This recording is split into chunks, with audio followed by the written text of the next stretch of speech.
I call our 7 p.m. Regular City Council meeting to order. Today is July 24th, 2025. We will start with our opening prayer. We had Pastor Jim Case with Tallmadge Lutheran Church on the agenda, but I don't see him today, so we'll... Oh, okay. All right. Okay. So let's do a quick silent prayer, and then we'll lead into the Pledge of Allegiance. So if you all please stand.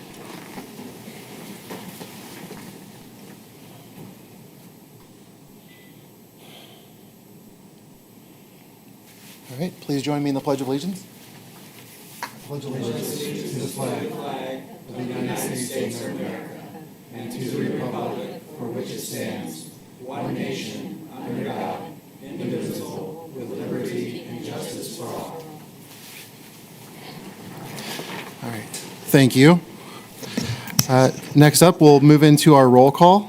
Clerk, please call the roll. Jonathan Bolus. Here. Christine Sippa. Here. Jessica Epstein. Here. Donald Pavlik. Here. Tracy Pletcher. Here. Ted Roy. Here. Nick Rubino. Here. All right, we are all present this evening. Next up, we'll be correcting and adopting the previous meeting minutes from July 10th, 2025 meeting minutes. Motion to adopt the meeting minutes. Second. We have a motion and a second to adopt the previous meeting minutes of July 10th, 2025 as presented. Any discussion? I had one minor correction at the bottom of page 7. It looks like my question had gotten cut off and moved right into the answer. So if we could just look at getting the expanded question on there Okay. at the bottom of page 7. All righty. Anything else for the meeting minutes? All right. With that one correction, we'll go ahead and call for a vote to adopt the meeting minutes.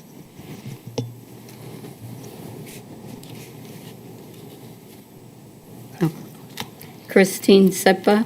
Yes. Jessica Epstein. Yes. Donald Pavlik. Yes. Tracy Pletcher. Yes. Ted Roy. Yes. Nick Rubino. Yes. Jonathan Bolus. Yes. All right. Meeting minutes have been adopted by a vote of 7-0. Next up, item 5, our financial reports. We have none this evening. This brings us to item 6, which is our public hearings. This is we have 2 public hearings this evening. So the first one is ordinance 2025-59, Exhibit A, and I will turn the meeting over to Councilwoman Pletcher, the Chair of Planning and Zoning Committee. Thank you. I call the Planning and Zoning Committee to order. Okay, the first hearing, ordinance 2025-59, Exhibit A, is amending the zoning map, adding Appendix B.5, Neighborhood Center Overlay District, portion of Northeast Avenue of the Tallmadge Codified Ordinances. Okay. It is now 7:03 p.m., and I'll call the public hearing to order. Is there anyone who wishes to speak for ordinance 2025-59? Please come to the podium. Okay. Please state your name and address, please. My name is Tom Harper. I live at 210 Crimson Trail in Tallmadge, Ohio. Okay. I'd like to address the council. My wife is Kim here. She's with me tonight. We are the owners of Demo to Done and Harper's Helping Hand. Those are 2 businesses that I own and run. We run them out of our house. And we purchased a commercial business here in Tallmadge, and we bought it in 2019. I air quote a commercial business because the house was built in 1888, and so it is a house that's off of Northeast Avenue, and it was a residential home for well over 100 years for sure. But someone put a commercial business in this home, and it was abandoned. It wasn't being run. So I bought the house, and it sat empty for the longest time. Holes in it, the roof, the windows were bad. So we revitalized the house itself, and then I believe if you would ask Miss Elaine, we saved this house from being demolition, and we're going to demolish it. I always had a vision for this house that we would have someone who would live upstairs and run a business downstairs. I always thought that would be a neat spot for that. It's just right off the circle. And the location's good. The leasing will be good. And the landlords will be involved. That would be me. And so I guess the only thing I'm asking is that you would look and pass this zoning change so that we can move forward and kind of line up with what Tallmadge has for the vision for the future of this area. So thank you very much. Thank you. Thank you. Anybody else for ordinance 2025-59? Okay, is there anybody who wish to speak against ordinance 2025-59? Please come to the podium.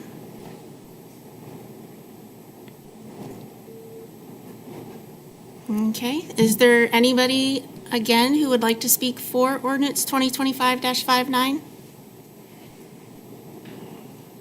Okay, anybody against ordinance 2025-59? Okay, third and final time, is there anybody who would like to speak for ordinance 2025-59?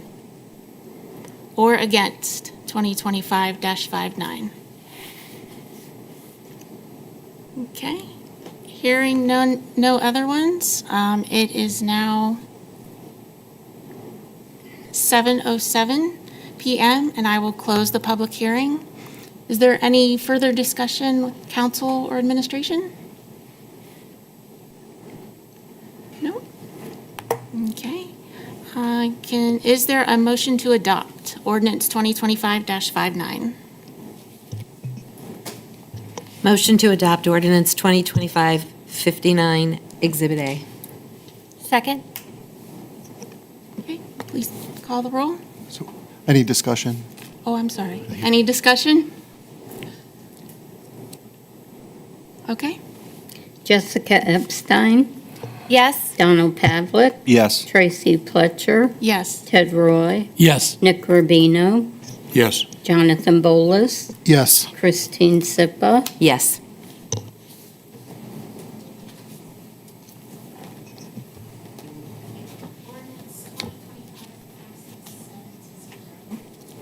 Thank you very much. Thank you very much. Okay, go on. Just a point of order, that was ordinance 2025-59. I'm sorry. Hi. Okay. So for the second public hearing, we have ordinance 2025-62. It is now 7:08 p.m. and I will call the public hearing for ordinance 2025-62 to order. Is there anyone who wishes to speak for ordinance 2025-62? Please come to the podium. Okay. Anybody who wishes to speak against ordinance 2025-62? Okay, anybody who wishes to speak for ordinance 2025-62? And anybody who wishes to speak against ordinance 2025-62? Okay, third and final time, anybody who wishes to speak for or against ordinance 2025-62? Okay, hearing none. It is 7:09 p.m. and I will close the public hearing. Is there any discussion between council or administration? Ms. Pletcher, I would just defer to our Assistant Law Director. She might have some comments on this. Thank you, Mayor Kilway. We still have the same concerns that we did before when this moratorium first went into place. There is still intoxicating hemp that is currently being sold at these locations. We have 3 bills pending before the Ohio legislature that would regulate or propose to regulate intoxicating hemp. I did just today look and see where they were in the process. 2 have been passed by the Senate and are currently with the House. 1 is still pending in the House, so we are hoping to see some sort of statewide regulation with regard to intoxicating hemp, and continuing this moratorium would give us an idea whether or not the state is going to step in and regulate it. Thank you. This is for another 6 months, am I correct? Yes, it is.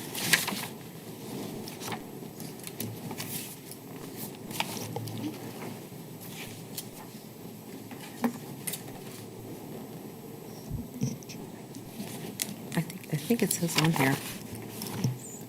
Yes, it is.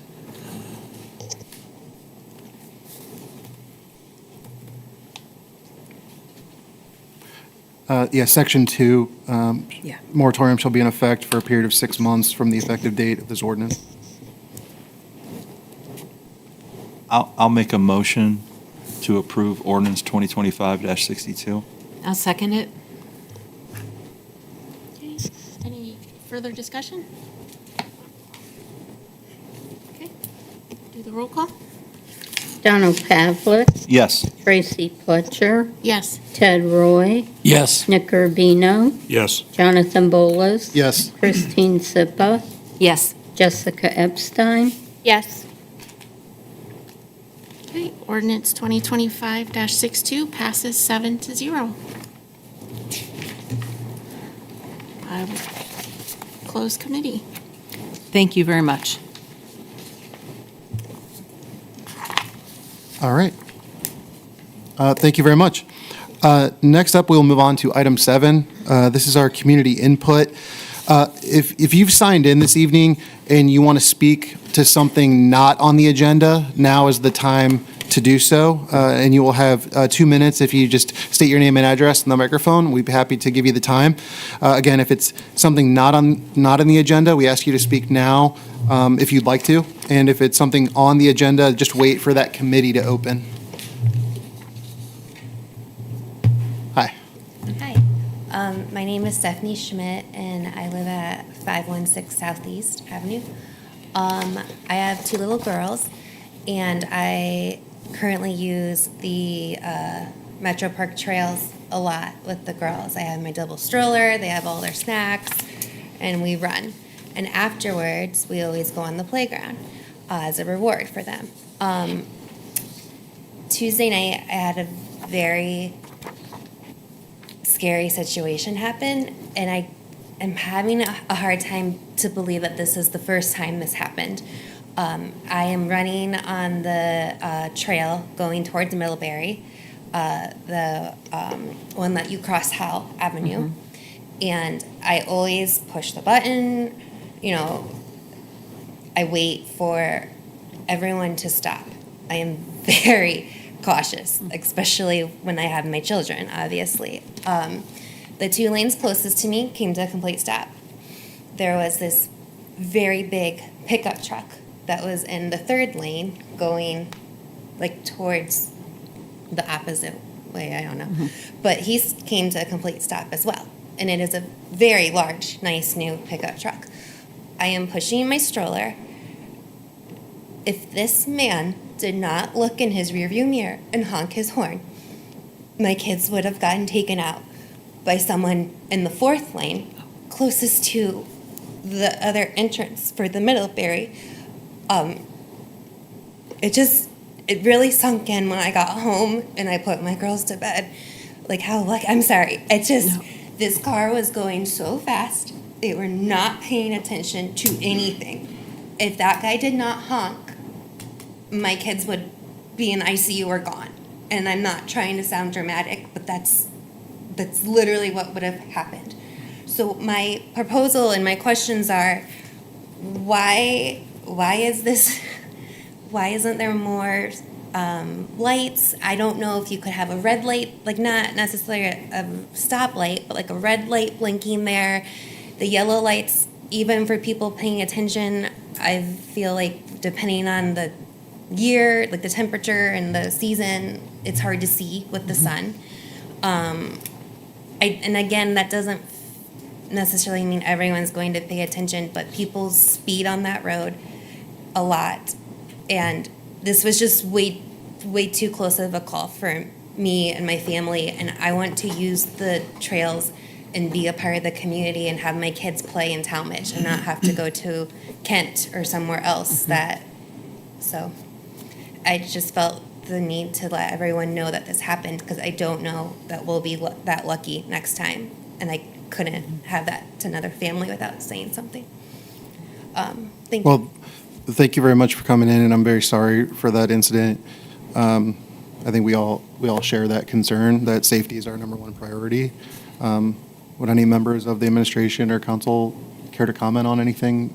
Well, I know that, I think the last report that Chief Bohan sent to us, they were putting some sort of monitor of speed.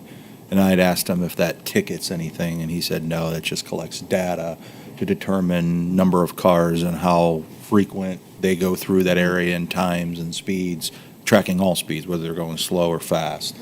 So I think, the mayor is probably going to say something to that effect and address that with Chief Bohan. Right, absolutely. That's always been one of our chief concerns, and that's why we have a plan in place. I wish it could have been done so that you wouldn't have to experience that, because that's just absolutely horrific. I'm so sorry that happened. But we do have a plan to put Howe Road on what's called a road diet. So it's going to reduce it from 4 lanes down to 3 lanes. So it's 1 lane going each way with a center turning lane, but specifically at that crossing, there's going to be a center island, a pedestrian island. So you cross 1 lane and you have a raised area to stop and make sure there's no other cars coming, and then you can go the rest of the way. It's going to help with safety a little bit, and then that road diet is supposed to slow down cars as well. So we do have a plan. It's just we're waiting on the county to get an item done so that we can start on that road project. But speeding it's horrific anywhere, but we're seeing a lot of it on Howe Road. Yeah. And the police department, they do realize, like Mr. Pavlik said, what's going on there, and they're monitoring it, but we'll make sure that they also put a police officer there and start ticketing people, because that just should not have happened. I'm very sorry that did. No, But- thank you. By chance, did you call the police by chance? I did not. Okay. I was so focused on just thanking this person for beeping and Right. Me pulling back and stopping. But I didn't look at the car. That I just that's kind of a blur. It's to me. secondary, I Yeah, totally and understand. I should have, but Valid. I didn't. Which is another reason why I didn't call the police, because I can't even describe the car to you. I just see that blur in the stroller. Oh, my You know? gosh. Look, and I'll say this, and look, you were in that situation, and you're a mother, you're protecting your kids and all that, and you had time to reflect after you put them to bed. For anybody that's listening, and again, if that happens, please call the police. Even though nothing happened, it's a data point, because I've received many calls from people over in the Clark, Crimson Trail, all that back over there, where we've got motorcycles speeding up and down, loud motorcycles that have modifications on it. And talking with Chief Bohan, they can't really do anything because they can't catch them in the act because they're not there. But it's data points. It's them, knowing that is happening, and then that's going to preclude them to put, someone there that's monitoring that speed, right? And again, they necessarily they could have not been speeding. In theory, but the Right. lights are flashing, they're supposed to stop. I mean, that's state law. I know that there's a lot of people that think that they have the right of way, but when it's flashing, they're supposed to stop. Yeah. And just to clarify what the mayor and Councilman Pavlik mentioned, those signs that are going up, Chief Bohan has recently been with the street superintendent. And these signs actually collect data on the amount of traffic times and then the number of people going over the speed limit and thresholds. And so, as Councilman Pavlik said, it gives the police department data points on when there's higher number of speeders there, so we can have concentrated patrols, so he can direct his officers to be there at certain times where we're more likely to have a high impact with high number of traffic. And of course, they'll be there at other times, but the higher number of cars there, and you can make a bigger impact. But stationary patrols in that area are something that he'll be looking at, but the mayor will pass this along, as Yep. she said. As I'm writing it all down right now. Okay. Thank you. It was in the evening, like around 6:30. I don't know if May that I add matters. something to clarify as well? Yes. Just for everybody, that they know when a pedestrian is in the walkway, everyone should yield. Yes. So does not require a sign or anything, it's Mm-hmm. the law. So, Thank you. Thank you for hearing, and thank you for Thank you for sharing coming. the Thank you for- upcoming plans. That makes Thank me you. feel Thank you better. for coming in. Yes, thank you very much for coming in. I appreciate that. All right. We are still in community input. Again, is there anyone in the audience that signed in that would like to speak to an item not on the agenda? Now would be the time. Please just state your name and address, and thank you for being here. Julia Lewis, 63 Nottingham, and I'm here on safety and speed issues also. And I am sorry, absolutely, for your experience. Cruisers, as Ms. Hussing said, cruisers sitting out on the streets where there are known speeding would certainly help. Yes. It would certainly help. Old business for me, again, is the traffic on Nottingham. And are we going to wait for a tragedy, or are we going to do something? And again, lights are great, redoing streets are great, but until people see those guys in blue, they aren't going to slow down. They aren't going to slow down. They don't care. That's why they're speeding. And as soon as they start putting stuff behind me in that field, it's more traffic, more people. It's a residential street, but it's not residential traffic. It's people passing through. They don't care. They don't care. That's number one. Number two, related to, a gentleman came in a few weeks ago asking about the handicap accessible side corners. He came in a couple meetings after thanking whoever put those in. I thank whoever put those in that short period of time. But getting back to this, I've been on this over and over and over again. There was a cruiser sitting by the field on Overdale. Why can't he just go over to Nottingham? I'm telling you, it's nuts over there.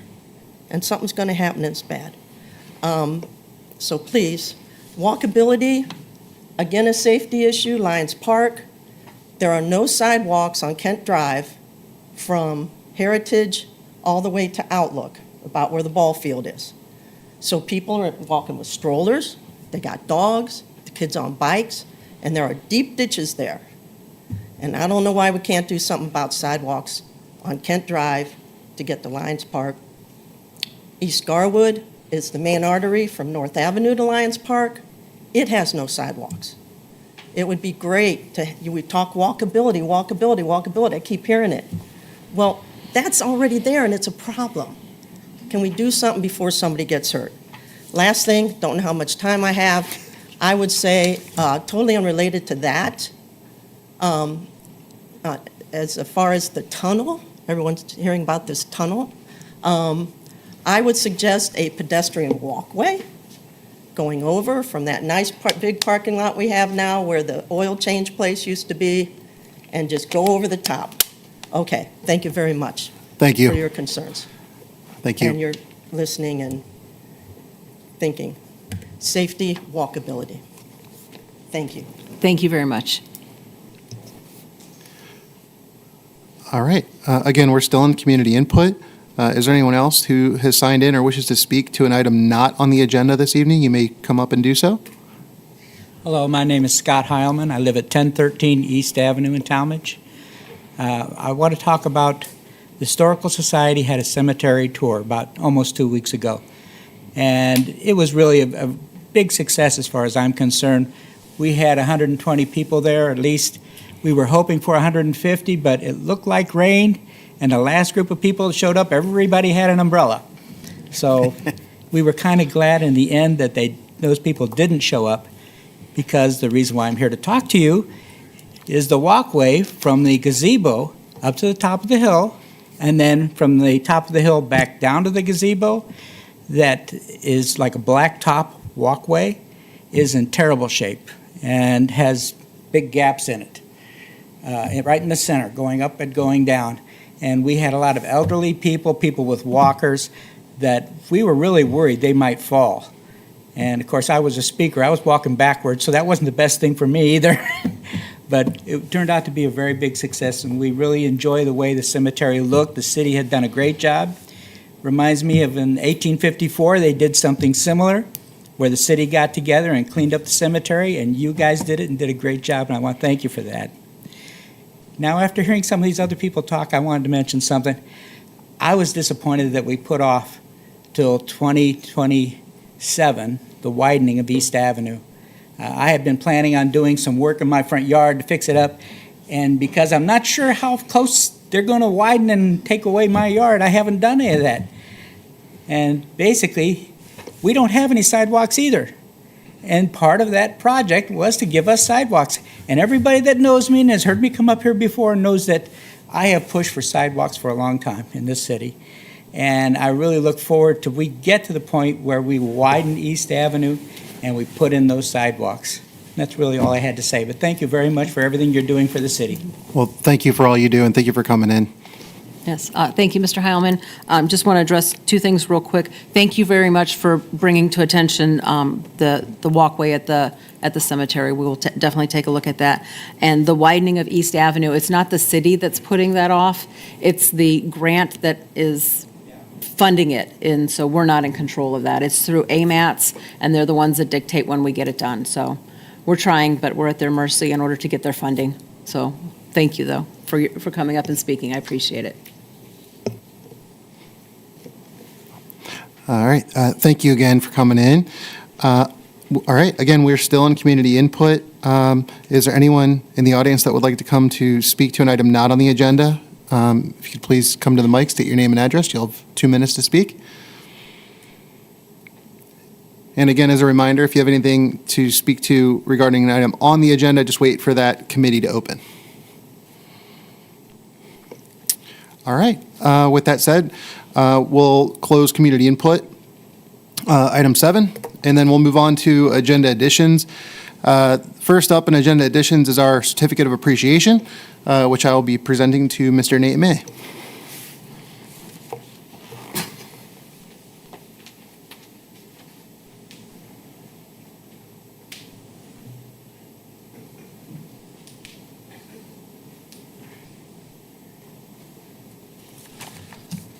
All right. Well, first off, Nate, I just want to say thank you for being here tonight. So council started this a few years ago, where we take time to recognize a member or business in our community and just show our appreciation. And just coming off the Tallmadge Marlins swim team season, I thought it was a perfect time to recognize Mr. May for all he does for our Marlins and for our community. So a little bit about Nate. He's lived in Tallmadge for 25 years. Little family bio. His wife's name is Wendy, and they have 3 sons, Lincoln, Carson, and Parker. Nate's been involved in the Tallmadge Marlins swim team for 15 years. His oldest son, Lincoln, is 20. He joined the Marlins swim team when he was 5. And Nate's held a wide array of positions on the Marlins, being board treasurer for 3 years and now board president since 2019. So he's overseeing all the administrative duties, works closely with the head coach, who is Ryan Miller, who's in the audience, also our assistant Parks and Rec manager, and thank him for all he does as well. And also Nate's a liaison with the league and the city, and just want to give a A special thank you to the city and to council and to Jessica and Mike and the mayor for all their support, and to council for of course, approving our MACA pool facilities. I asked Nate just to kind of give me some highlights. You know, I had some accomplishments I wanted to call out here too. So this is for 42 years, this is a parent-run, fully volunteer program. And, you know, we've grown the team to an average of 140 swimmers that age ranges from 4 to 18. We're recognized as a premier recreation league program in our area. They staff 12 to 15 qualified volunteer coaches. We offer training in 4 competitive strokes with an emphasis on teamwork and skills necessary to be successful in and outside the pool. Going into a little more accomplishments, so since MACA reopened in 2009, the Marlins have won 11 league championships. During his years as president, we've rostered 287 swimmers, won 4 championships, and have held 71 records broken. And just a little more on Nate and, like, you know, all that he does. Again, this is all volunteer based, so that's why I really wanted to emphasize this program wouldn't exist without volunteers. Just in summary, you know, it's 150 hours per season, you know, 100 hours season that's in practices, meets, meetings. I've been an age group coordinator for 6, 7, 8, 9-year-old girls, and that's really something to line them all up and get them ready for swim meets. So I can understand a little bit about what Nate and Coach Ryan go through on a daily basis. You know, and then like 40, 50 hours behind the scenes, just planning, doing equipment, working with the city. And that leads me to, so, you know, when I got on council and then my daughter got on the Marlins, I had a chance to kind of partner with Nate and Ryan in the city, you know, and we were able to, I was able to help kind of facilitate some renegotiation of some mutually beneficial use agreement between the city and the Marlins. It created, you know, what Nate kind of referred to as kind of clear boundaries, sets expectations, got a little more clear on the usage agreement, and you know, just we were able to really look at the program and position it for growth using these facilities that we have. Again, just wanted to thank City Council for funding MACA Pool and all of its staff.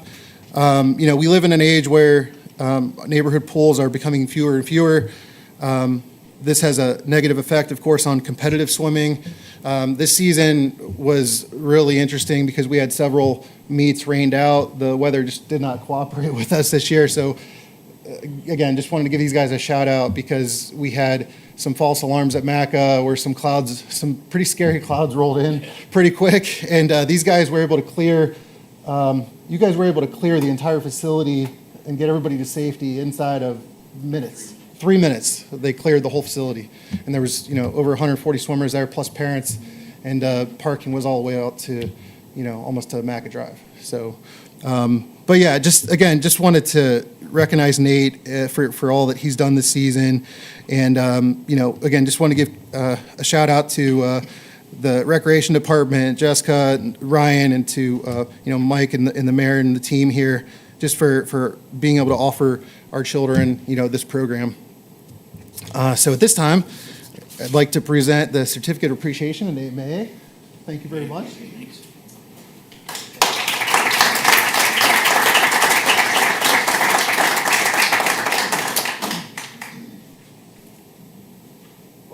just turned around with my thoughts. Oops. All right, thank you. Would you like to say anything? Yeah, I'll say something real quick. When I got involved with this team, it's probably 8 years ago, helping out.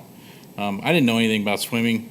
My philosophy was, you know, what can we do to make this team better and support qualified coaching staff, and that's what I've done.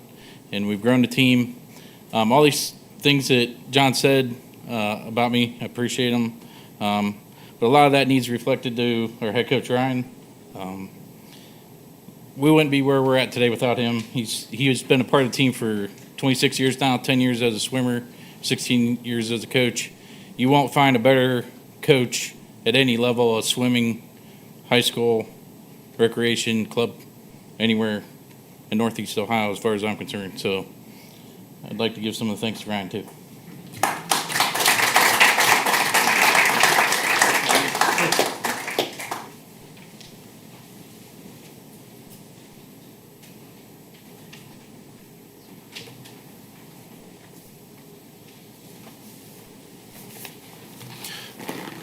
All right.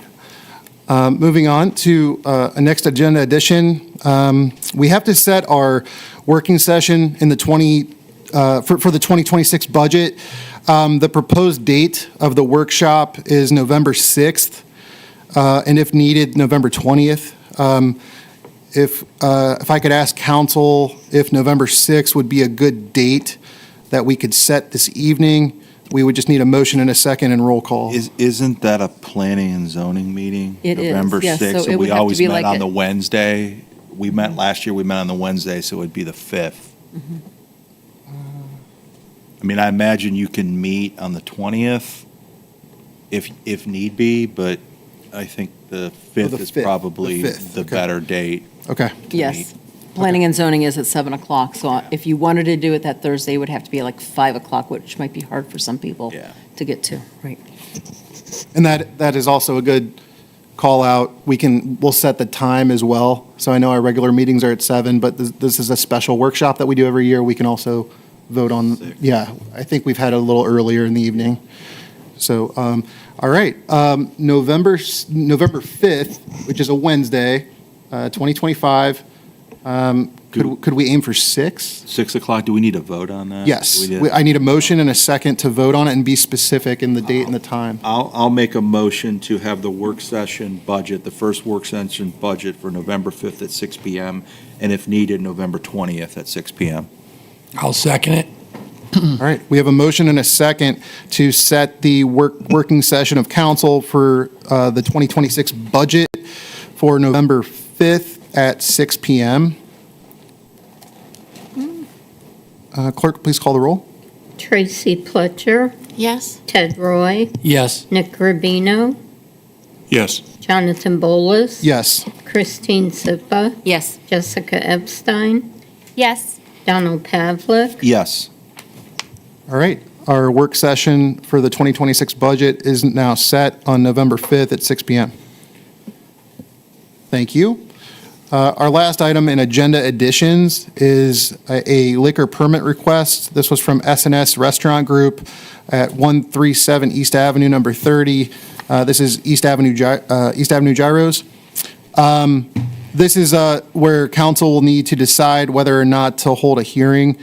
That would take a motion and a second and a roll call vote as well. And I believe Ms. Poole had passed out some information to council. Any additional comments to share with that? Good evening. Happy to provide a little bit of additional narrative there. They are requesting a D1 permit, that's beer only for on-premises consumption or in original sealed containers for carryout only until 1 a.m., as well as a D2 permit, which is wine and prepackaged low-proof mixed beverages for on-premises consumption or in original sealed containers for carryout only until 1 a.m. Zoning does allow for this use in this ward and precinct. And then just to provide a little bit of background, doing our due diligence, I visited this restaurant twice, once when they opened back in May, and then just a few days ago when we saw this permit come across. This is a family-owned business. Darlene and Mickey Scorons are the owners. They recently hired an experienced bar restaurant manager, Tim Shea, who I sat down and spoke with. The intent of the business is to keep their current operating hours, Monday through Saturday, 11 a.m. to 9 p.m. They have no intention to expand into a full-service bar or anything beyond the current permits requested. Furthermore, these two permits are similar to what previous restaurants, for those who may remember, Oscar's or Scratch Kitchen had at the same business center. Considering this, and given that sales are authorized in the ward, we do not recommend a hearing. All right, thank you. I would also agree that I don't believe a hearing would be necessary. Any comments from council? I would agree as well. All right, then we'll just need a motion and a second, and just be specific on the motion. I'll make a motion to not have a hearing for the liquor permit request for S&S Restaurant at 137 East Avenue, number 30, otherwise known as East Avenue Gyros. Mr. President, may I just suggest a little bit of different wording so that it's in the affirmative to make it clear, and it would be a motion to waive the hearing. Thank you. Motion- It gets mo- confusing when we're using mo- not and, Motion to waive the hearing for the liquor permit request for S&S Restaurant Group located at 137 East Avenue, number 30, otherwise known as East Avenue Gyro. I'll second the motion. All right, we have a motion and a second to waive the hearing for S&S Restaurant Group. Any discussion? Clerk, please call the roll. Ted Roy, Yes. Nick Rubino, Yes. Jonathan Bolus, Yes. Christine Sippa, Yes. Jessica Epstein, Yes. Donald Pavlik. Yes. Tracy Pletcher. Yes. All right, by a vote of 7-0, we are waiving waiving the hearing for the liquor permit request. All right, and then that concludes our agenda additions. Now we are moving on to reports of administrative officers. So I will pass the mic to Mayor Kilway. Thank you very much, President Bolus. I'm pleased to share that Officer Aaron Fursick has successfully completed his exam at the Ohio Peace Officers Training Commission and officially graduated from the Police Academy on Friday, July the 18th. He earned honors for both attendance and leadership. At the graduation ceremony, several Academy instructors personally approached Chief Bohan to commend Aaron's performance. He has now entered the field training program and is working alongside an assigned training officer, and we anticipate that he'll be complete with this phase of his field training by the end of this year, which will be perfect timing. We also have on the Tallmadge Police Department, also on the Tallmadge Police Department, they received provisional certification for the 14th standard of the Ohio Law Enforcement Collaborative. This standard was only recently added, and our timely compliance reflects the department's ongoing commitment to excellence. Chief Bohan has indicated that he has put forth and approved 100 policies this year. It's really been a lot of hard work for him to get to where they're at. And with this certification, the Tallmadge Police Department remains in compliance with all standards and continues to maintain the status as a certified law enforcement agency. And I really want to personally thank Chief Bohan and his command staff and all the sworn and non-sworn personnel for their hard work and dedication in achieving this significant accomplishment. Their continued commitment to their professionalism and excellence is reflected in this certification. Job well done, everyone. On the fire department side, I'd like to recognize Fire Marshal Quick for recently completing the Fire Investigation Essentials course at the National Fire Academy in Emmitsburg, Maryland. It's a very highly competitive 2-week course, and it's one of the Academy's most in-demand program and focuses on arson investigation. He has tried for several years to be able to get into this, and so I was very grateful he was able to get into it this year. Training topics include electrical systems, fire patterns, evidence collection, and investigation of fatal fires. As part of the course, he investigated 15 live burn scenarios, and at the completion of the course, it qualifies him to test for his fire investigation technician certification through the Internal Association of Arson Investigators. That's a very important next step to his professional development. So we're very proud of Marshal Quick's accomplishment and grateful for his commitment advancing his expertise in service to the city. And I'd also like to take this moment to welcome Zachary Heffley to the city of Tallmadge. On July 21st, I had the honor of swearing him in as full-time firefighter paramedic. He joins us from Ravenna Township with 5 years of fire experience, and we're pleased to have him as part of the team. And I joke that at his interview, at the very end of the interview, I just asked him one really quick question. Because he comes from Ravenna Township, what's the best pizza place in Ravenna? And he answered correctly, Siciliano's. So, and he had no idea either that that's my maiden name. Farmers Market, remind everyone that the Farmers Market is held on Thursdays from 4 to 7 o'clock through August 9th, and it's located at the Tallmadge Rec Center, so everyone that's listening, please make sure you join us next Thursday. And then again, just to remind everyone, it's Summit County Fair time.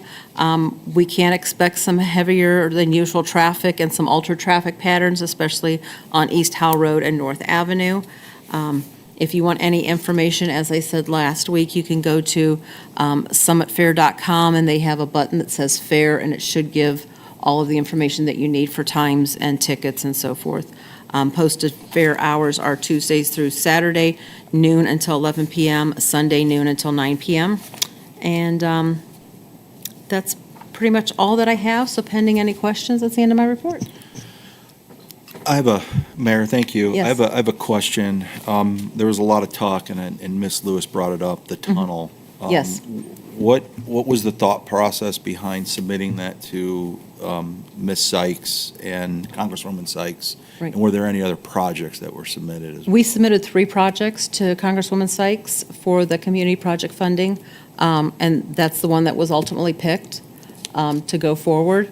I did receive a phone call from her today, and it's actually passed through the first phase, but we still don't know if it's going to pass through the next several phases that need to go through.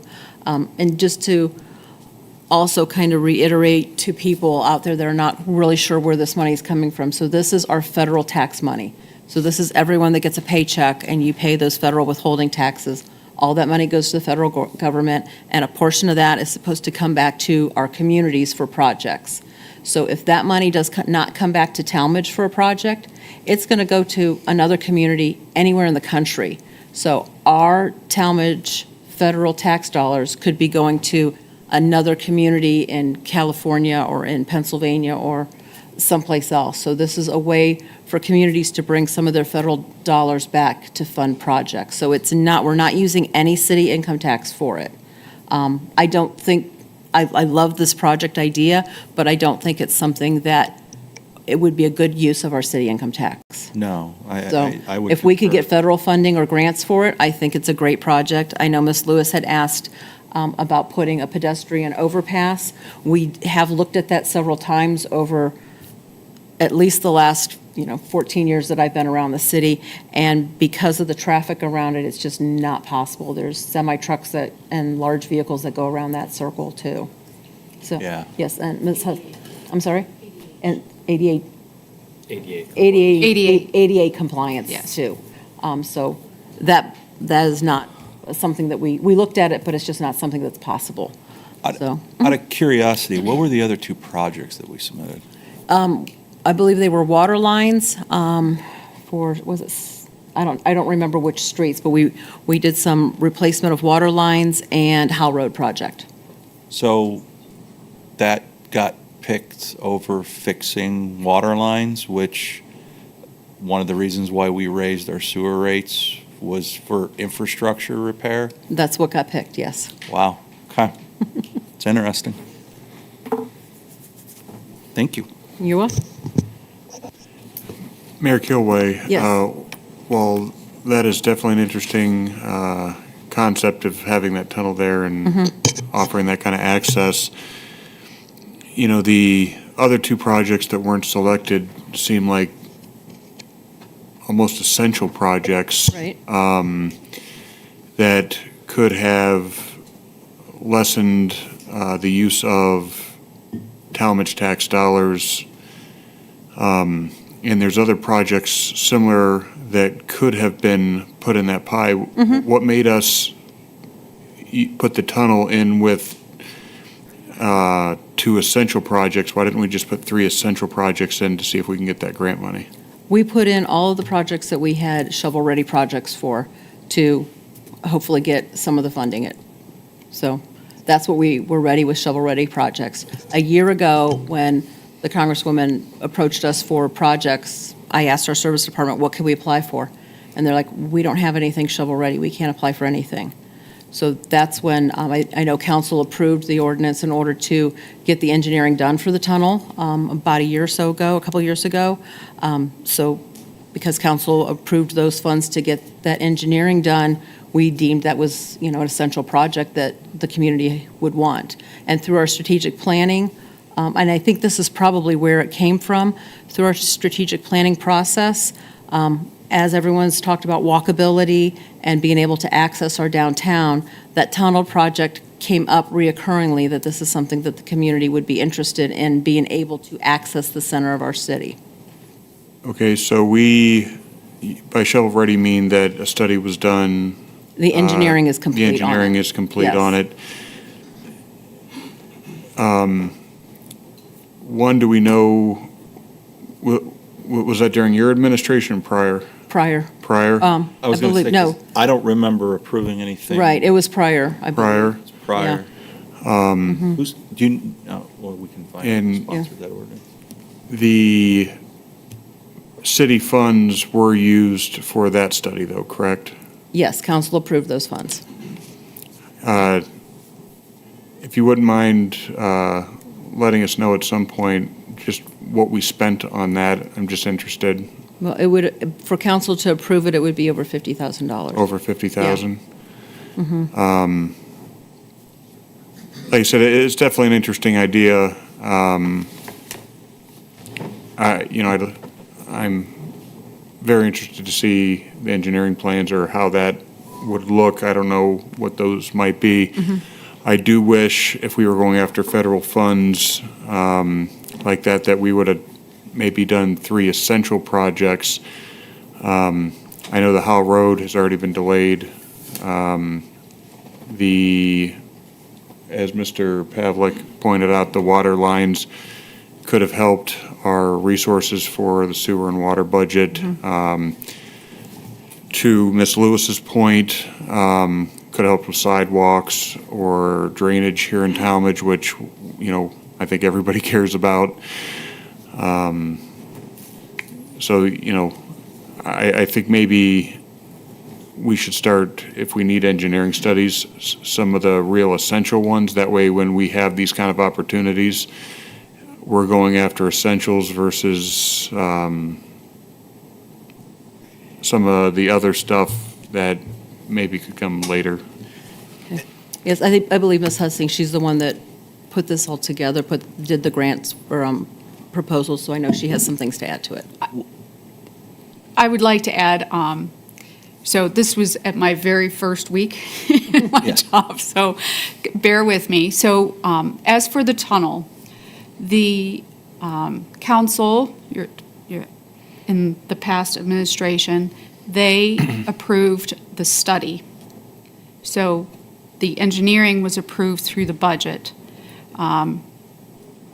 It was not a shovel-ready project, but it was something that we could submit to for federal funding.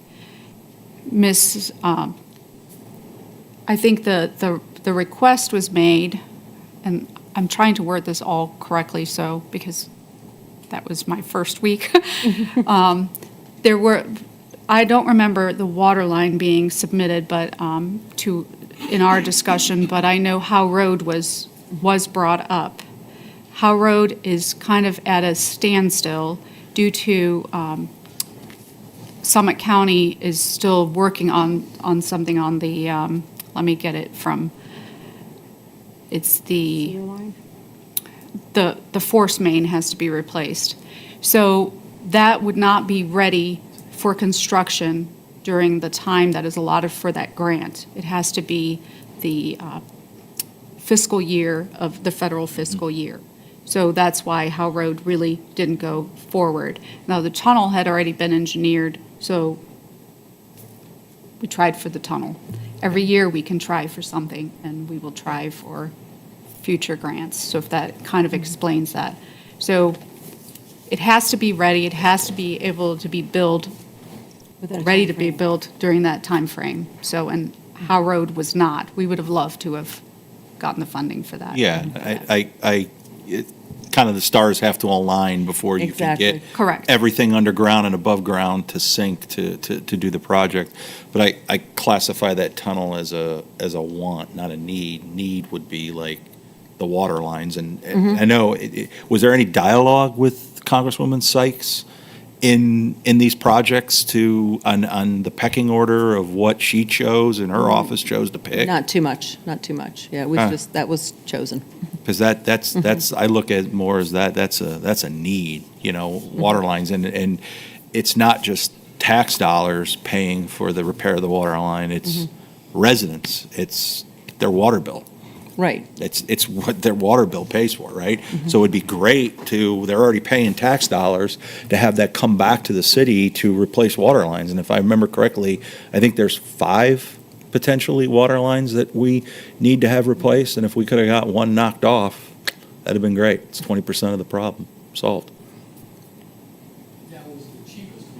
Yeah. And That was even the if we- cheapest one that they kind of. Yeah, and even if we were got a half the money, that's Right. that's half the Councilman money. Pavlik, I mean, we've talked many times about economic development, and we've talked about reviving downtown or reviving Councilman Bullis. 4 main properties that I know we've talked about in the past that we're interested in that are vacant or soon becoming vacant. 2 of those are close to the circle. Reviving downtown can't really be done without making that park a centerpiece of our town. Having this tunnel gives us an opportunity to bring people downtown. It's a phased, long-term type West Avenue project.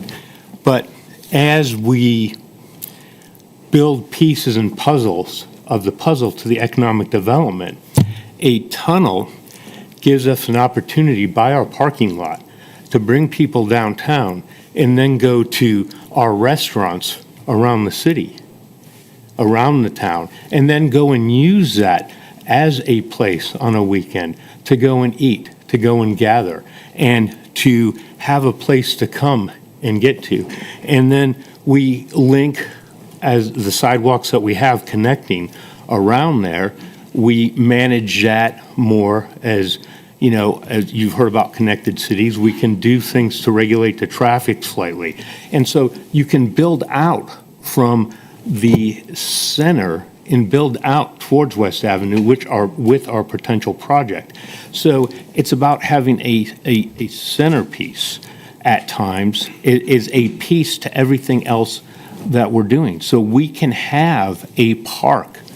We have 4.5 acres that we use a handful of times a year that is completely wasted, that we say several times a day. Everybody talks about Tallmadge Circle for one thing or another. This is an area that can be used as a centerpiece, and that walkway is going to bring people back to the circle and back to that area. I don't disagree with that, but infrastructure would trump that. And I'm sorry that didn't get picked. No, I know, and it's So, not, I'm right, not, so yeah, I it's did- not, yeah, it's not, Yeah. it's not your fault. I I'm- mean, it's I'm just not. I sorry mean, that didn't get Yeah, picked. I mean, Right. you had a shovel-ready But project. there it are was things, approved that before. this I is mean, not a waste. I mean, this can be part of, revitalizing West Avenue that council voted for. This is part of, having an economic developer on board. This is a worthwhile project. I understand your concerns, I really do. But there is a silver lining to this. And this is very beneficial to the city and to the community. I hear you. I mean, I don't, Yeah. I see the downside that you're talking about. I understand your frustration, I do. But there is an upside to this of economic development and revitalization. There really is. I'm not disagreeing with you. Okay. And it's not the city administration's fault for that project getting picked. I mean, it's a shovel-ready project that was there, that was approved by the previous council, so it was there, you throw it in. I'm more disappointed in Congresswoman Sykes picking that over infrastructure. That's all. I was just reminded by Mr. Rohr that the other item was the West Avenue paving I'm sorry, project, which right. was completed. Now, he does want to, and there were no water line projects. He does want to also share that the tunnel would also benefit, no more police trying to cross people across the circle. So that's his little message. All right. All right, thank you for that report. Mm-hmm. Oh, Sorry, yeah. I Any just other wanted questions? to clarify what Mr. Rohr was saying there. The projects under consideration were Howe Road, which I have been vocal about being supportive of in the past, in the pedestrian island, which was again brought up tonight by other residents. So we're talking from community input tonight. We've talked in depth about being able to safely cross the street on one of our busy roads. One of the other busiest roads would be probably the Circle.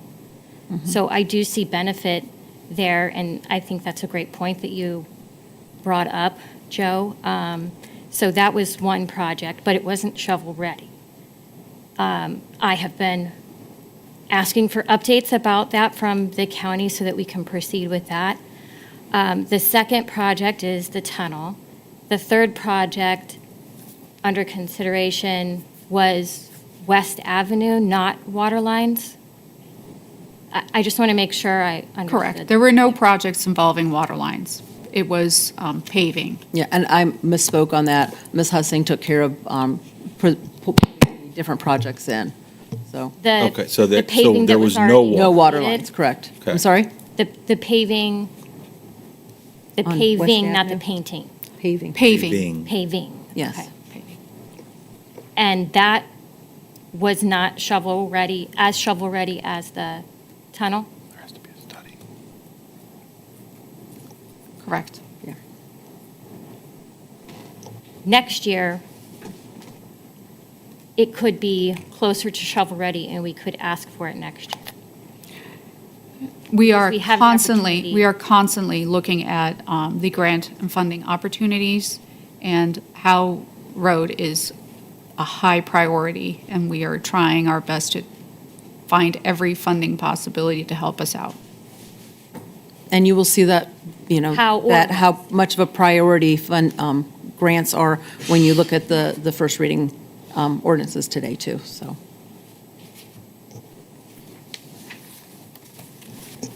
Does the city have to match anything for these grants? No, if they're not fully funded by the government, they would have to come up with the rest of the money in some way, shape, or form. And so that would be a determination that we'll make together between council and administration. If we don't get all the funding, do we, come up with the balance? That's something that we'll make as a decision together. And But I Just- don't, I just to- don't, I don't see using our city income tax money for something like that. We have bigger needs than the tunnel. But most, agree. I'm sorry, to interrupt. Most grants we apply for, we know what the split is well ahead. Right. With this kind of grant, you apply for the whole grant, and then it's up to it goes to the House, it goes through their budget process, it goes to the Senate, and who knows what you're going to get at the end. Right. I know a lot of times when we're searching out things like this, it comes before council to, whether we are applying for a grant or something. Is there a reason why this one wasn't? I think we had 5 days in order to get our stuff together and get them into her. Yeah. It's really, it's that short of a timeline. Here's the, I think I gave it to Ms. Hussing on a Friday, and we needed it done by like Tuesday or Wednesday. Yeah. Yeah, it was a very, very quick turnaround, First, and that's what it typically is. Out of curiosity, is there like a time limit? Like if we did a study back in like 21 or 20 that we have and we didn't do it, and can we submit that project, or is there like a timeline where it runs out? and That's a can't very use good that? question. You gotta get a new study done, right? Right. I'll write that question down. Yeah, Thank that's you. a very good Thank question. you. Thank you for Yeah, asking yeah. that. We'll find out. Thank you. All right. Okay. Anything else for the mayor? Okay, thank you very much. All right, thank you. We'll move on to our Director of Administration, Mr. Ignazito. Good evening, Council President Bolus and everyone else. Just one quick reminder with Circle Fest coming up on August 9th. If you haven't already signed up for Civic Ready, you can sign up for Civic Ready. That is our mass notification system. It's an important tool that helps keep our community safe and informed with emergency alerts, weather updates, and other important announcements. Those other important announcements, you can click on those for various different things. One of those are events, so we use that to keep people informed of events that are going on with the Circle Fest, and you can get a whole host of other type of information there. So if you haven't signed up, or if you are signed up, I would encourage you to go back, take a look at what you can sign up for, and sign up for. There's other things that you might want to sign up for too, because we've expanded the different type of messaging that we're putting out. And I'll reserve other comments for the Personnel Committee. Pending your questions, that concludes my report. Thank you. Thank you. Any questions? All right, we'll move on to our economic developer, Ms. Poole. Good evening, everyone. It's my pleasure to give an update on several different aspects of economic development, and I'll begin with the state and regional level. We were fortunate as the administration team, many of us attended the Board of Elections grand opening. This happened on July 15th. For those of you who are familiar with the former Board of Elections, kind of located adjacent to downtown Akron, it was a very difficult place to access with very limited parking. We now have a state-of-the-art facility just right down the street on Tallmadge Avenue that's very accessible for our Tallmadge residents. So that is a plus. It was also wonderful to see so many elected officials and folks coming together in the spirit of safe, fair, and bipartisan elections, which was a lovely, lovely event. We, as administration, also participated in the Summit County Fair Opening Day event on July 22nd.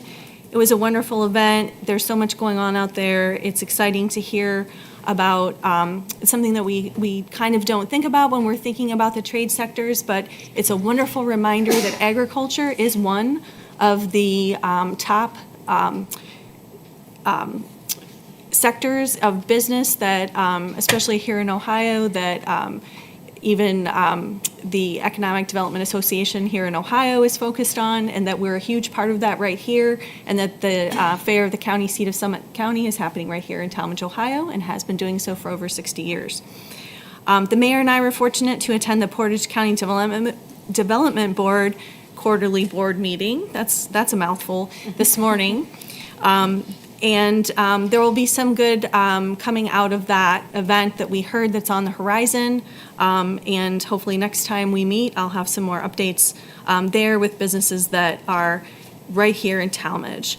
And then to that effect, it's a great day when you can get involved with a groundbreaking event. So Mayor Kilway and myself and many folks, including some council folks, attended the Village of St. Edward groundbreaking in our JED this afternoon. It's wonderful to see that St. Edward is expanding beyond Fairlawn, Greene, and Wadsworth. For those of you who have had loved ones in a St. Edward community, you just know the care and the grace that goes into that experience for our loved ones, and that is a wonderful, wonderful thing. And as one of our, as one of our county commissioners so eloquently stated at the event, this is a huge economic development impact for our area because families come in to visit their loved ones and they want to go out to eat and they want to shop and they want to bring things to their loved ones, and it gets them even more engaged with our community. So beyond that particular facility, it has a ripple effect in a very positive manner. So we're thrilled about that. And then kind of pulling our lens even closer, just here in Tallmadge, we had the Crafty Steer grand opening that we've been anticipating right over here on North Avenue with a ribbon cutting earlier this morning. Thank you all for coming out and being a part of that. It was a wonderful event, and I know many of us will continue to patronize that fine establishment, perhaps to the detriment of the scale. For some recent July BRE visits, we were fortunate to visit the Petiti Garden Centers on July 14th, Power Tool Repair on July 17th, Hayden Mold and Bench on July 17th, United Dental Labs on July 22nd, and with Lepo Rents rounding out the month next week on July 30th. Mayor Kilway and I are focused on visiting some businesses as we kind of drive around the business parks and see some of the areas that we have not had the opportunity to visit yet. So that concludes my update pending any questions. Thank you very much for that report. Any questions? All right, we will move on to our Assistant Director of Public Service, Ms. Hussing. Thank you. Mrs. Burton, could you put up the PowerPoint that Mr. Orr prepared? To start off, I would request adoption at first reading of ordinances 2025 64 through 68.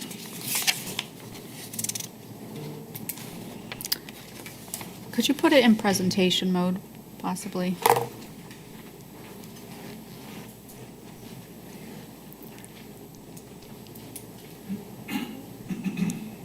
Thank you very much.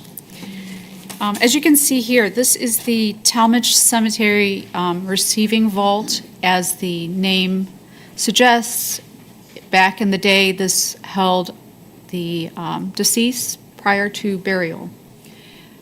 During the tour that Mr. Howman had referred to, the building was, prior to it, the building was opened and we noticed quite a bit of damage on the inside. We don't tend to go into this building. It's a historic structure. As you can see on the building, it's 1881. This is a building that needs some loving care. This is the exterior photos. Some tuck pointing is required to seal the openings, straighten some of the bricks. We'll need to refirm some of the foundation. And this is interior ceiling. You can see that is in desperate need of repair, as well as the interior walls.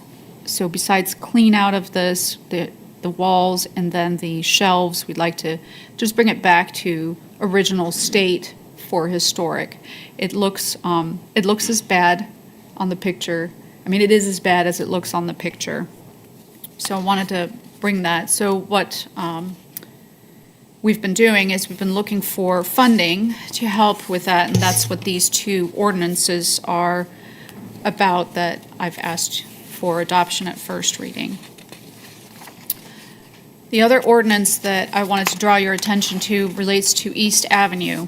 And for everyone's information, Phase 1 of East Avenue, the East Avenue widening project was requested back in 2017. We're looking at construction start in 2027. That's 10 years. So Phase 2 starts from the back entrance of the rec center to Community Drive. And what we're looking at is making an application. It's let me make sure, get this right. It's a 80-20 grant, and we would be responsible for the 1.6 and some change dollars that is on that chart.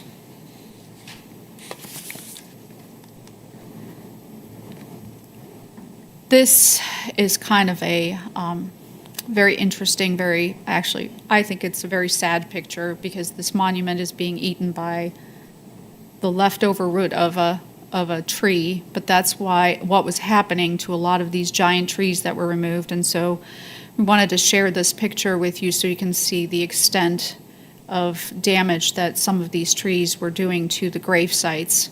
So continued maintenance will occur. We'll also look at the pathways as well throughout the year. But our street department, under the guidance of Mike Wygand and Wayne Corbett, they have done a phenomenal job of keeping this cemetery as beautiful as it is. So just wanted to draw that attention to you as well. And then lastly, I wanted to also make mention, thanks to Jessica Simons and Ryan Miller, who was in the audience earlier, and the MACA managers. So it's always been a goal each year to have a bonus weekend, but due to lack of staffing, they were never able to do it. But this year, it got accomplished. So Saturday, August 16th, and Sunday, August 17th, from 12 to 7, the pool will be open to members only. So kudos to them. And that's all I have. If you have any questions, I'm here to try to answer them. Thank you for that report. Any questions or discussion? All right. Do you have an estimate of what it's going to cost to redo that brick building? We have we've gotten a lot of quotes. We're just waiting for the quotes to come in. Okay, So- thanks.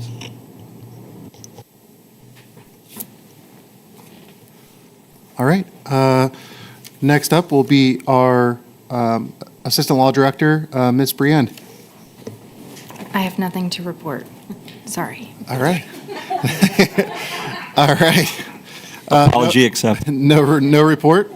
And then, and then I know Ms. Gilbride is absent, and we don't have any representation from Finance.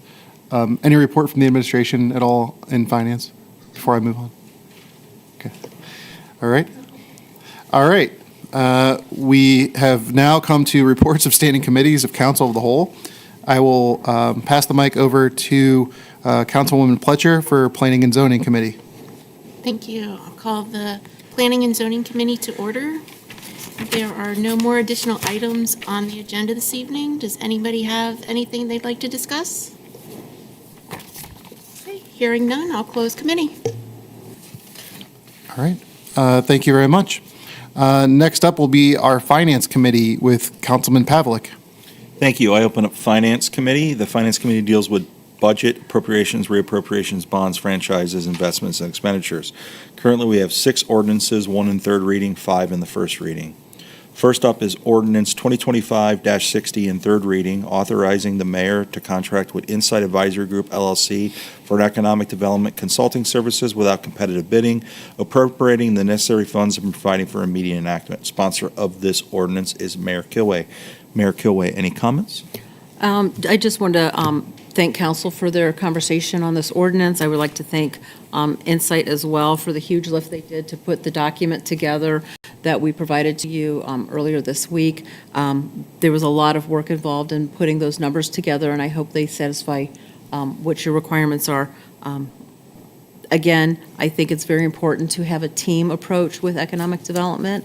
We have Samantha, who's doing a great job.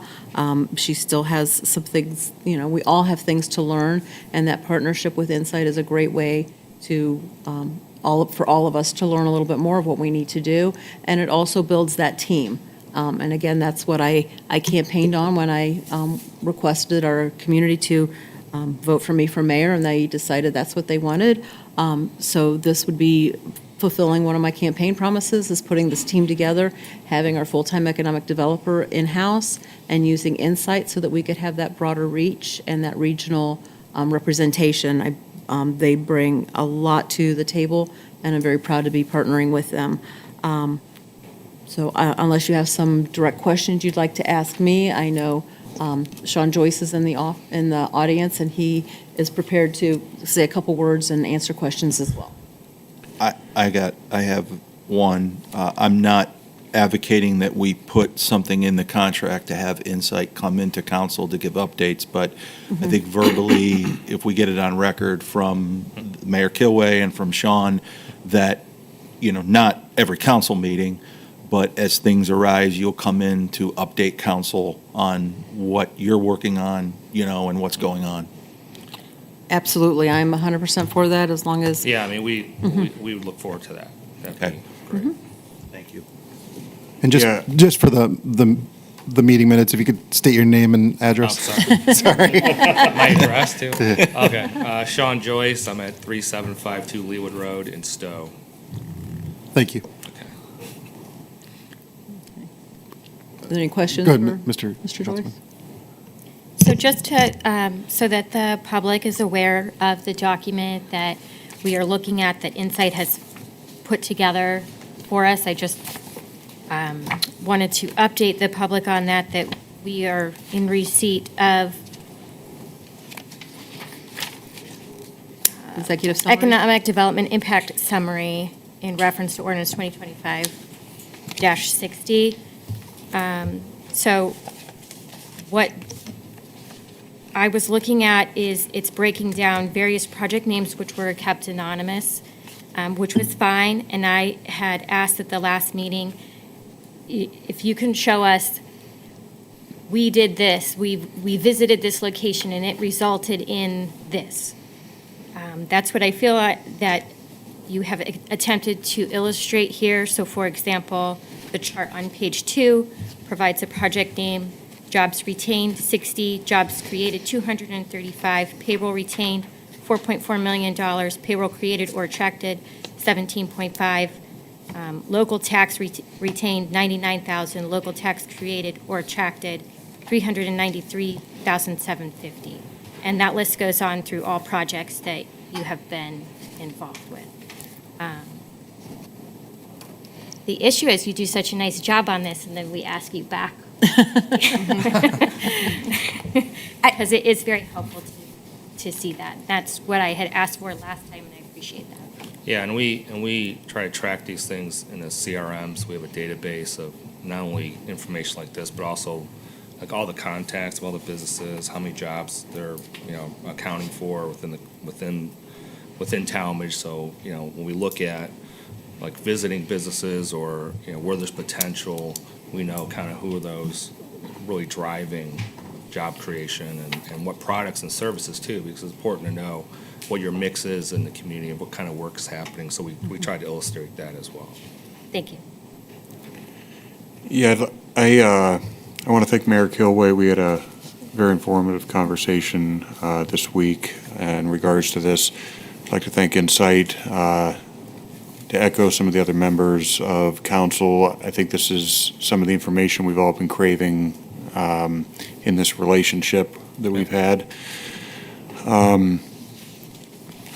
If adopted, I do hope that continues and that we continue to get that sort of transparency and information.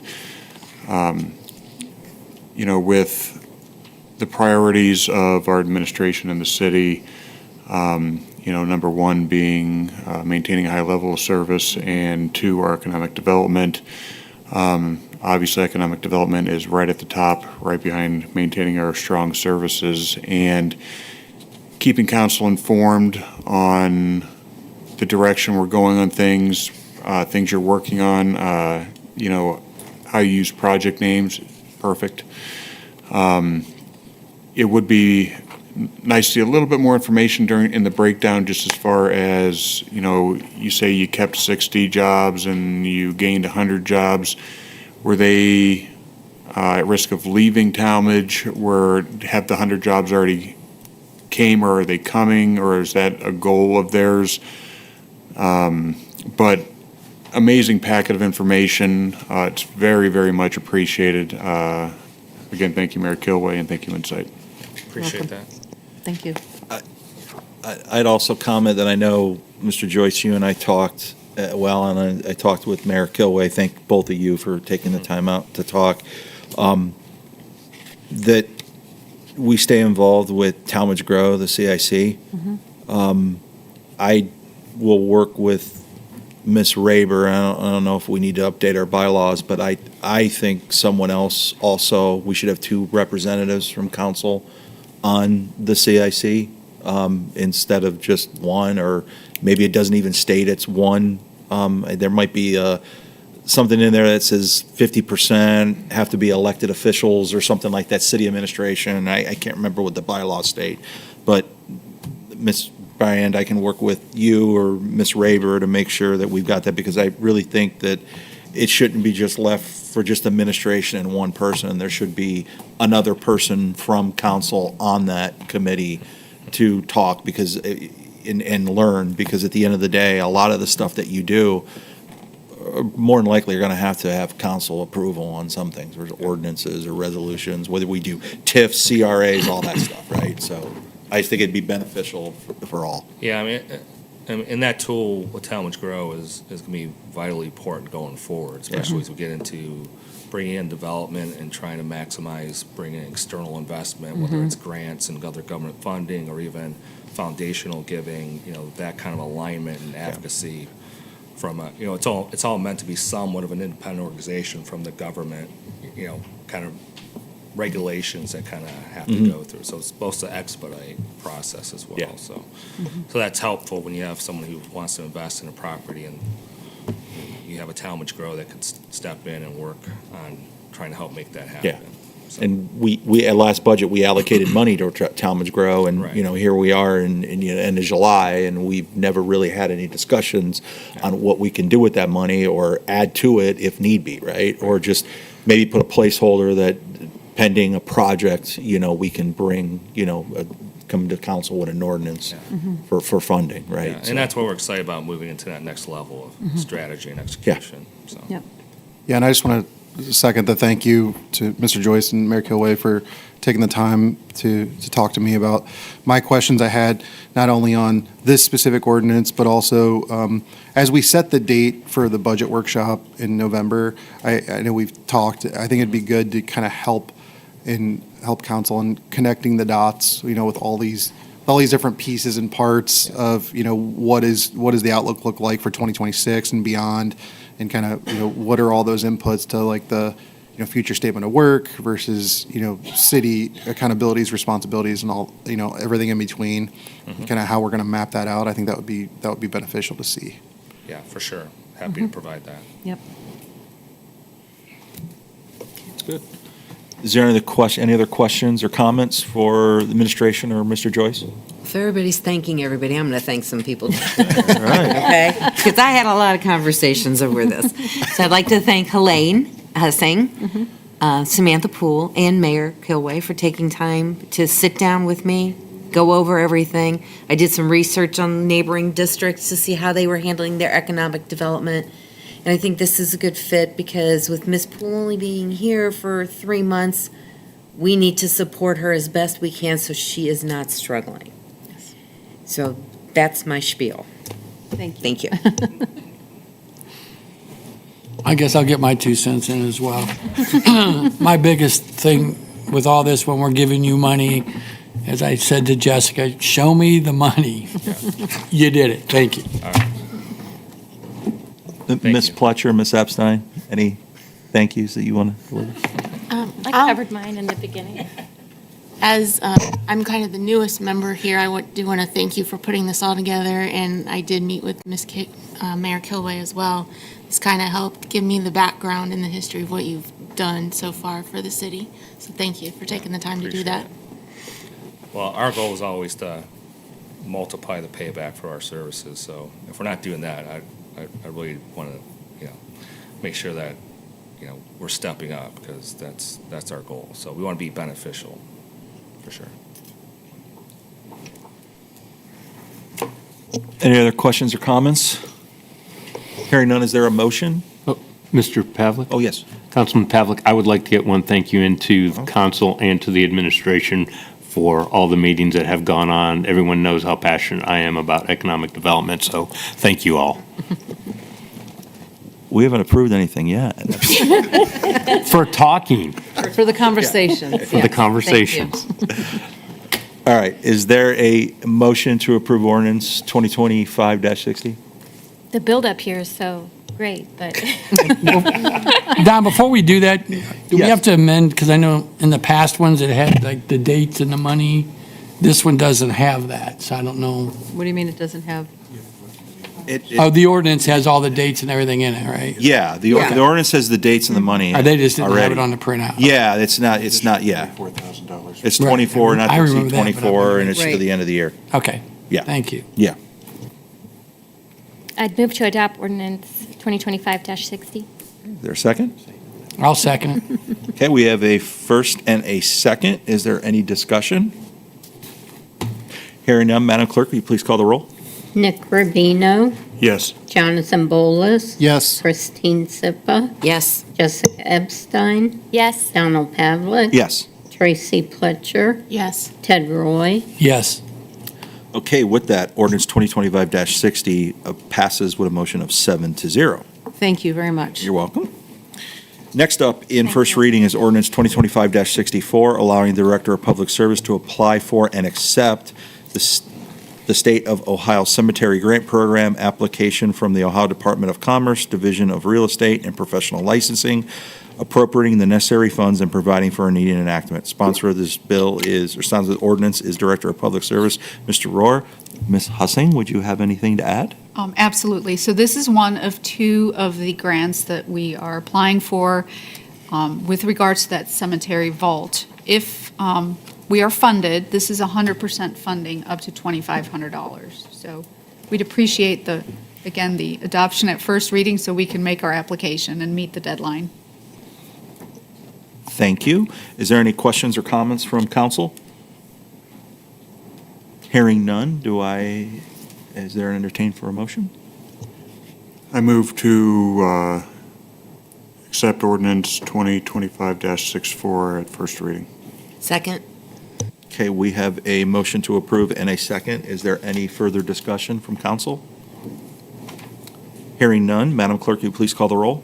Jonathan Bolus, Yes. Christine Sipa, Yes. Jessica Epstein, Yes. Donald Pavlik, Yes. Tracy Pletcher, Yes. Ted Roy, Yes. Nick Rubino, Yes. Okay, with that, Thank you very ordinance much.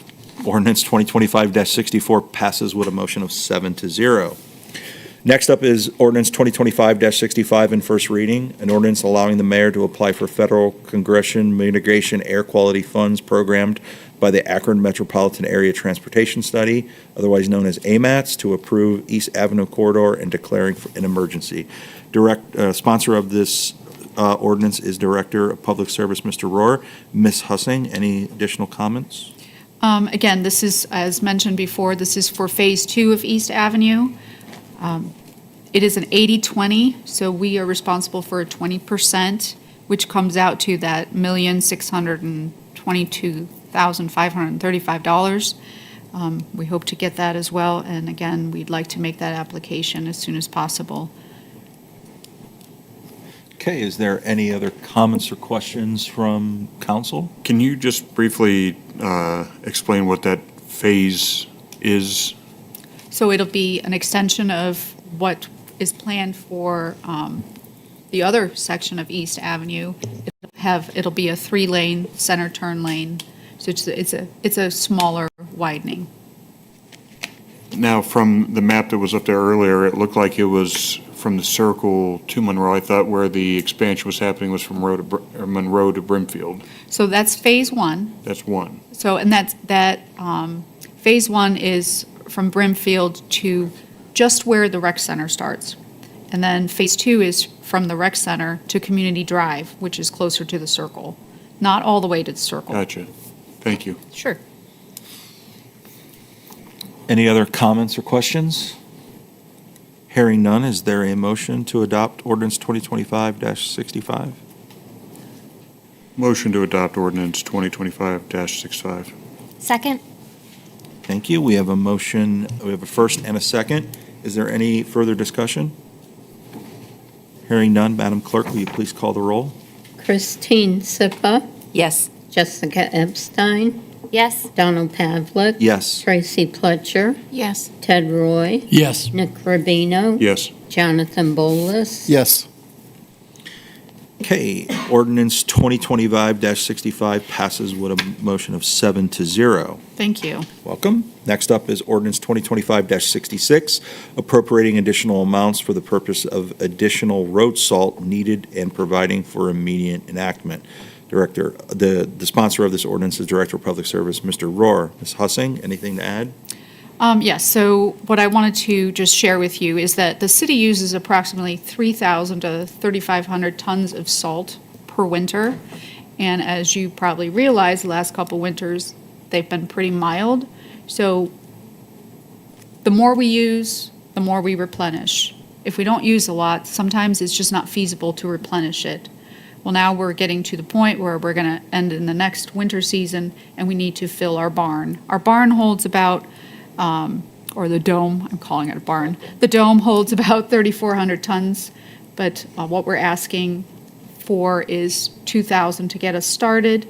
The difference, we will go through the budget process and ask for the remainder amounts of salt. Isn't it cheaper, like right now, as opposed to, Correct. It is a cheaper price right now, but does it make sense to buy more than what you want? That was what I was wondering is, if it's cheaper now, why don't we just get it done? Because we need salt. I mean, I know you can come back with another ordinance as, I know Mr. Rohr's not here. I mean, it's something, he can opine on if he wants. I mean, it's just throwing that out there. I mean, we need it. We don't want to run out of it. There have been municipalities that have run out of it, depending on what the winter's like, right? And, yeah. Is there a timeline on this? He's texting, yeah. coming in. Tell him it's Christmas in July. I'm glad I could be the communicator here. I was going to keep sending you. So he's stating that it's a set price for the whole year, for that whole 2025, 2026 year. The price is good until May.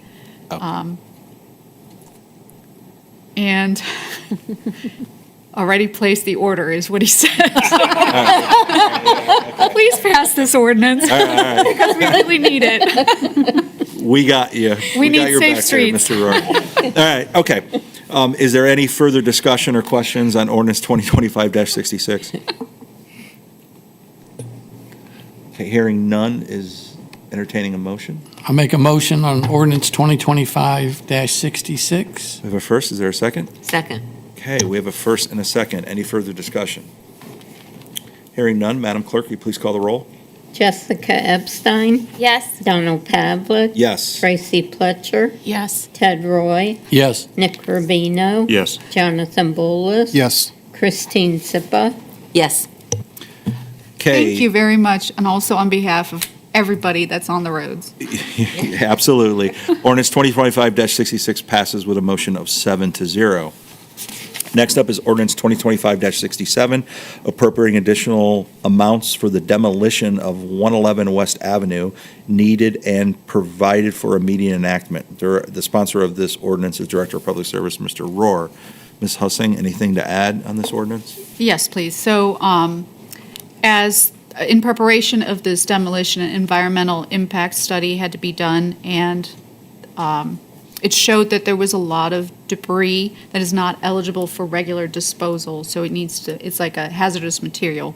Now, these things are like the lighting ballast or some batteries, similar items like that. So about $25,000 of the amount that's quoted in this ordinance is for this environmental debris, and then $6,000 is for other debris that has been left by previous tenants that needs to be cleared out before the demolition can take place. I also want to let you know that similar to when we took down the DD building, we found that there were other issues underneath the flooring. So we may be coming back for some more money on this project, but for now, if we could just get approval for the $31,400, that would be great. Question, and Yes. you might not have the answer, and it's fine, we can wait for Mr. Rohr to text you, but anyways, wasn't this going to be done through a grant? We do it, and then we apply for a grant for the original amount? No? Not this one. Not this one? Okay, all right, okay, all right.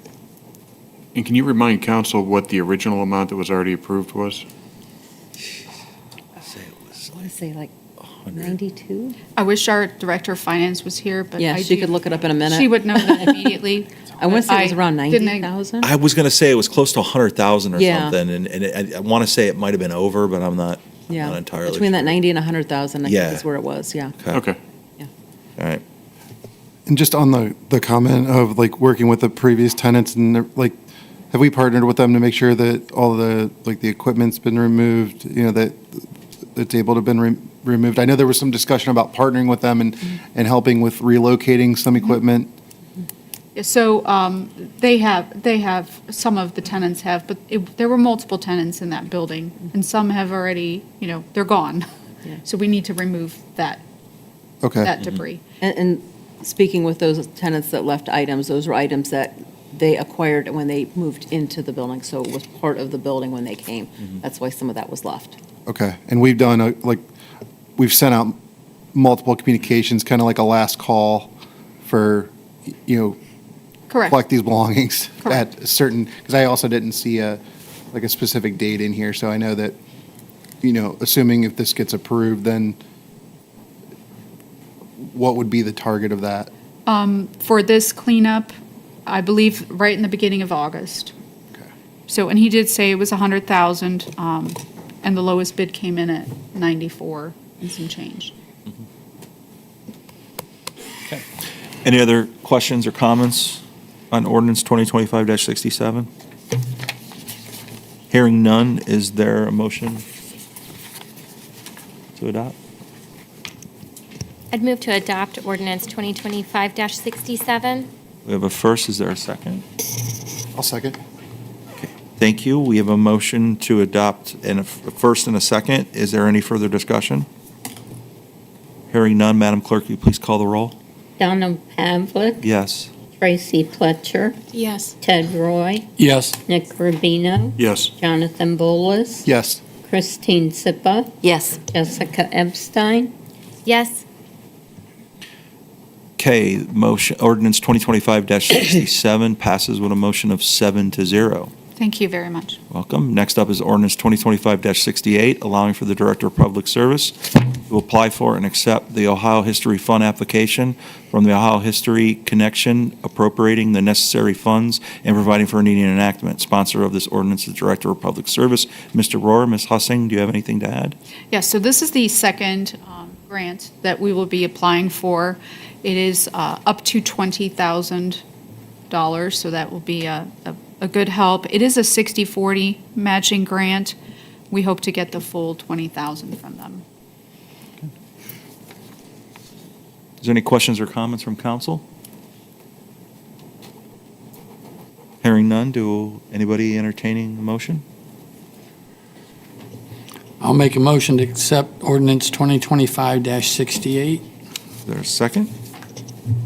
Second. Okay, we have a motion to adopt and a second. Is there any further discussion from council? Hearing none, Madam Clerk, will you please call the roll? Possible to ask a question? What's the purpose of these funds? What are they being used for? Yep, if you could please just approach the microphone. Phone. Sorry, I'm Scott Heilman. I live at 1013 East Avenue, and I just wanted to know what the plan was for these funds, why we're applying. Why are we applying for them? Well, I think that was in Ms. Hussing's report about the vault. Cemetery? And the cemetery, Because oh, that yeah. was another, I thought that was another one. There was two. Oh, Oh, for the same there's building. two. Ah, Yeah. Thank you. Yes. I think one was for the vault and one was for the upkeep around the cemetery grave. So they're both for the same Yeah. project. It's just we are going after two grants Two to get different. more money, because the more money we get, the Yeah. better it is for all of us. That's right. So, Okay. Madam Clerk, will you please call the roll? Tracy Fletcher, Yes. Ted Roy, Yes. Nick Rubino, Yes. Jonathan Bolus, Yes. Christine Sippa, Yes. Jessica Epstein, Yes. Donald Pavlik, Yes. Okay, with that, ordinance 2025-68 passes with a motion of 7-0. everything is much appreciated. Thank you very much. You're welcome. That is all for the ordinance tonight. Is there anything else that needs to be brought before Finance Committee? Hearing none, I close committee. Thank you. Thank you very much. Next up, we'll move to our Personnel Committee with Councilwoman Sippa. Thank you. I call personnel to order. The Personnel Committee deals with personnel, labor relations, insurance claims, rules of council, and state statutes.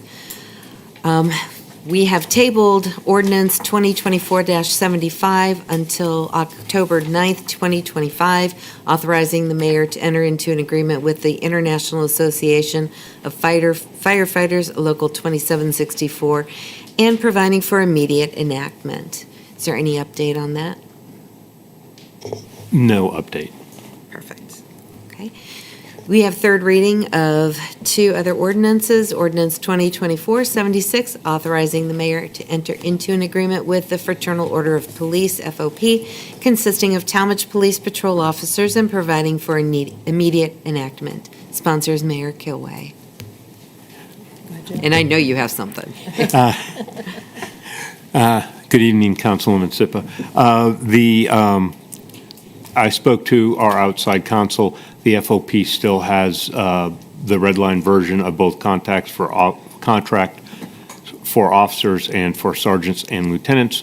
We and our outside counsel expects to hear back from the FOP by tomorrow. So we, while hope is not a method of execution, we hope to have those contracts ready for council's approval at the next council meeting. What is the date of the next council meeting? August 18th. August Or August 14th? I think it's in 3 weeks, right? Yes, we do have a 3-week.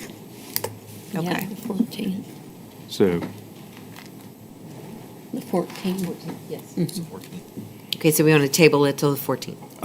we can just leave it Leave it in at third third reading. reading. Okay. And I do anticipate we will have contracts at that time. Okay. Is there any other comment? Any questions? Okay, do I have a motion to accept ordinance 2024-76? Oh, I'm sorry. We're going to leave that third reading. Yes, please. Okay, Thank you. ordinance 2024-77, authorizing the mayor to enter into an agreement with the Fraternal Order of Police, FOP, consisting of Tallmadge Police Sergeants and Tallmadge Police Lieutenants, and providing for immediate enactment. Mayor Kilway, and we are also leaving that in third reading. Yes, please. Okay. Are there any additional items for personnel? Hearing none, I close personnel. Thank you.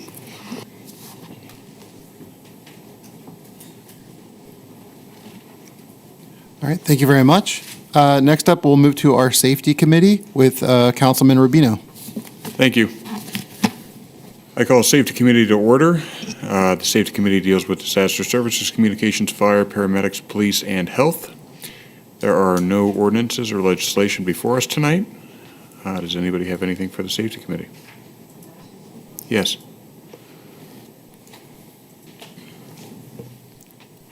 Please state your name and address again, please. Yeah, Julia Lewis, 63 Nottingham Street. Considering safety, we've heard tonight about reconfiguring roads, adding lighting, and things that are taking safety into consideration, sidewalks, economic development, taking safety into consideration. And one thing I would like to emphasize is the police in this, because you can reconfigure roads, you can add lights, you can do all this kind of stuff, but if you don't have it monitored and you don't have some kind of supervision over that, people are still going to just go, and they're just going to ignore it, and you know, it's just going to be more of, some people won't. I mean, reconfiguring roads won't, just the way you do it might slow people down. But I want to emphasize the police part in this whole discussion, because you know, you can make rules for your kids, but if you don't enforce them, they don't care. It doesn't matter. So it's the same idea. You make rules and laws for the city. If you don't enforce them, what do they matter?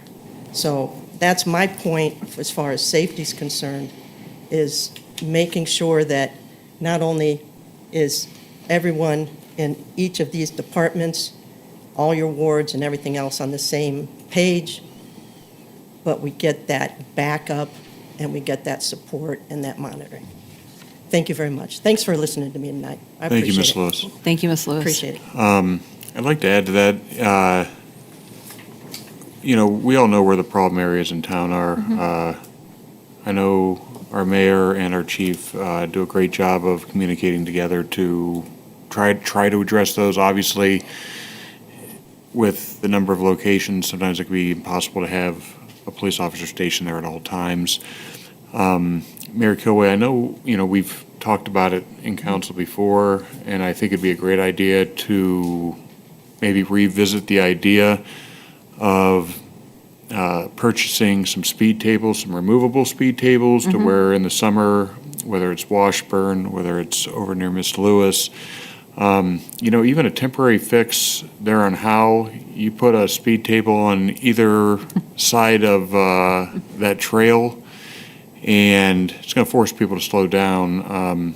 It might be a worthy investment from the city for these areas, and help the police also do their job on top of that. So I am a big proponent of speed tables, but they do need to be put in the right place because a lot of engineering needs to be done.